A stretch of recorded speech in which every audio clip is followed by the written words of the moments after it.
haba wannan kaka ce zaka ci mutunci na mana saboda nazo gidanka kai baka ce in dawo kuma ni abin da saka ga nazo ne saboda ina ganin mun zabe ku dan za ku yi mana aiki za ku taimaka mana to rashin kunya na ka zo har cikin gidana kana mun dan ka zabe ni ai ba magana rashin kunya bane rashin kunya ce mana ya za ka zo har gidana kana wannan intimidation ne ai haba honorable sai wannan ka zabe ni kaga ni ba kaka ce zaka wulakanta ni dan nazo gidanka ni ba nazo maula bane nazo ne saboda in karba hakki na domin da ƙuri'ata aka zabe ka shiga wannan office wannan hakki wani haƙƙi na zaɓa ka da yi ba wani zaɓe ba da ƙuri'a ta ka zaɓe ka ba ban biya ku ba a banza aka tuna ba wallahi ƙuri'a ta fi ƙarfin ka biya wallahi wa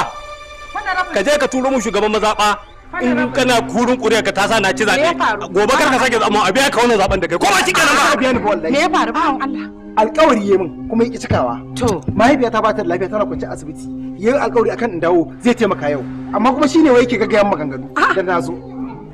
rashin lafiya yana daga cikin ayyukan zaɓe ka je ka nemi kwamishinan lafiya na jiha sai ka kai kukanka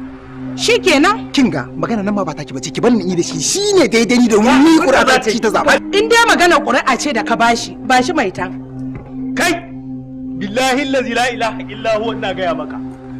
ni ba kai idan ban sa an yi daidai da kai ba kace dan iska nake ni din kai fa nawa muka kashe kafin mutum zai banza irin ku ba abin da ka iya min yadda ka bude baki kake ci girarin cewa za ka yi min wani abu to ni ma wallahi sai na ga bayan ka wa kake nuna shi da hannu to wallahi bari ka ji da kai da zunubin ka ka faɗi kuɗin sa biya sati 6 mako 6 za a yi zaɓe wallahi tallahi sai mun maka wanwar mun ma tumbura cikin garin nan zaka ce na gaya ma ka dade ba kai ba ka dade Allah rabu da shi da Allah shi ba san matsalar talauci kenan hulɗa da talakawa da shi zan yi wani da mun ashe a kula rabu da su mun wuce a babban ku ce mana Allah ya isa mun ci haƙƙi